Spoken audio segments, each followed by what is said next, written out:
कारगुजार सदर बीआरएस के तारक रामाराव ने कहा कि कांग्रेस पार्टी ने असेंबली इंतखाबात में आवाम से झूठे वादे करके बरसर इख्तिदार आई है। कारगुजार सदर केटीआर ने कुकटपल्ली में वाक़े एक फंक्शन हॉल में मुनक़िदा कुकटपल्ली हल्के के बीआरएस पार्टी कारकुनों के इजलास में मेहमान खुसूसी शिरकत करके खिताब किया।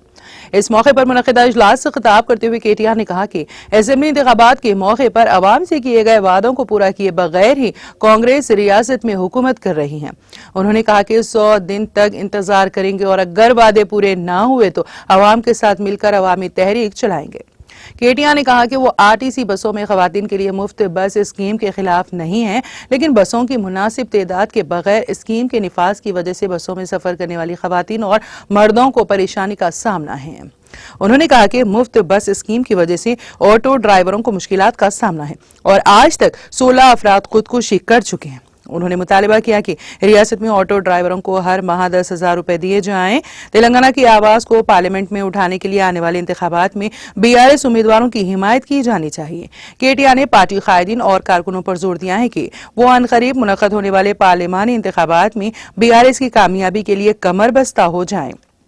इस मौके पर रुकन assembly M Krishna Rao, BRS party के सदर जिला सदर एस राजू, हल्के BRS party coordinator Satish Arora के अलावा हल्के असेंबली कुकटपल्ली के कॉरपोरेटर्स डिवीजन सुदूर, बीआरएस पार्टी कायदीन और कारकुनान की कसीर तादाद ने शिरकत की।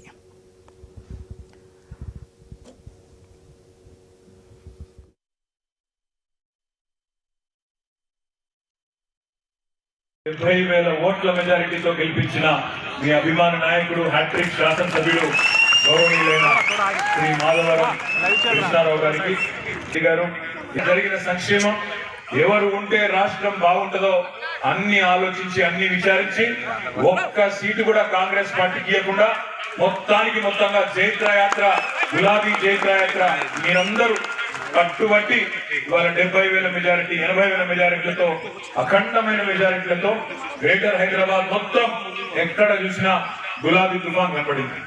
కానీ దురదృష్టవశాత్తు కొన్ని గ్రామీణ ప్రాంతాల్లో జిల్లాలలో మరి కాంగ్రెస్ పార్టీ చెప్పిన మాయమాటలు నమ్మి కాంగ్రెస్ పార్టీ ఇచ్చిన 420 హామీలను నమ్మి కొంతమంది అక్కడ ఇక్కడ మా ఆడబిడ్డలు అన్నదమ్ములు కొంత కన్ఫ్యూజ్ అయ్యి కొంత స్వల్ప తేడాతోనే మనం ఓటమి పాల్గొనడం జరిగింది.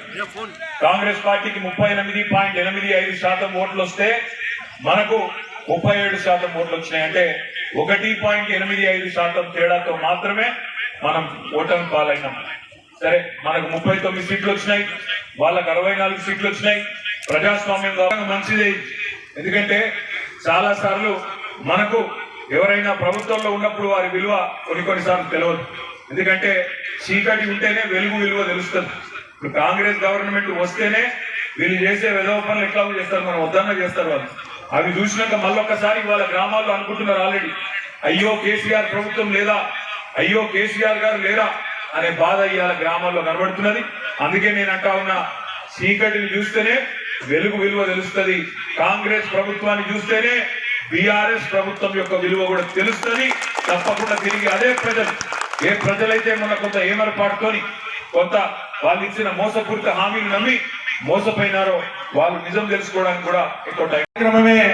ఈ రోజు ఇంత పెద్ద బ్రహ్మాండమైన మెజారిటీ ఇచ్చినటువంటి మా కేటీ రామారావు గారికి, మధు రాజు గారికి 10 గంటల నుంచి వెయిట్ చేస్తా ఉన్నారు. ప్రజల వలన మొట్టమొదటిసారి నాకు 42,000 మెజారిటీ వచ్చింది. నాయకత్వంలో 70,384 మెజారిటీ వచ్చింది. 65,000 ఓట్లు వచ్చింది నా మీద. కార్యకర్త ప్రతి ఒక్కరు మాధవరావు ఇష్టాలనే పనిచేసింది కాబట్టి ధైర్యంగా నేనున్నా. సీట్లకు అన్ని సీట్లు గెలవగలిగామంటే అది కేటీ రామారావు గారు చేసిన అభివృద్ధి కార్యక్రమాలు. మద్దతుగా కార్యకర్తలు కూడా ఉన్నారంటే నేను ఒకటే చెప్పాను, 12,000 మంది కార్యకర్తలు కుక్కడపల్లి కాన్ఫరెన్స్ ఉన్నారు.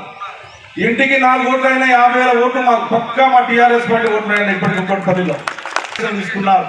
ఇస్తే సంతోషపడదాం, ఇవ్వకపోతే ఖచ్చితంగా ప్రజల పక్షాన నిలబడతాం. ఇచ్చిన దాకా వదిలిపెట్టే ప్రసక్తి లేదు.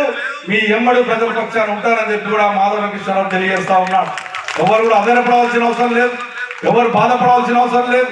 మన ప్రతిపక్షం కొత్తగా ప్రతిపక్షంలో ఎన్నో కేసులు పెట్టినా కూడా, ఎన్ని జిల్లాలకు పోయినా కూడా ఆ రోజు 10 సంవత్సరాలు ఎన్నో తాటలు పడుతున్నటువంటి వ్యక్తిని నేను మీ అన్నగా మీ తమ్ముడిగా మీ అమ్మని నేను ఉంటాను.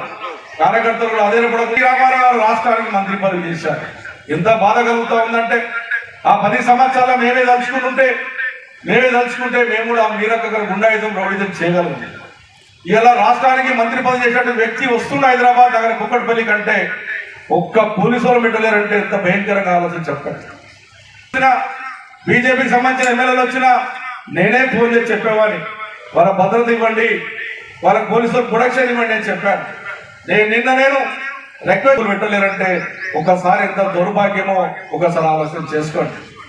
అటువంటి నాయకులు ఈ రోజు వస్తుందంటే ఒక పోలీసులు పెట్టకపోవడం అంత దౌర్భాగ్యమో ఆలోచన చేసుకోవాలి.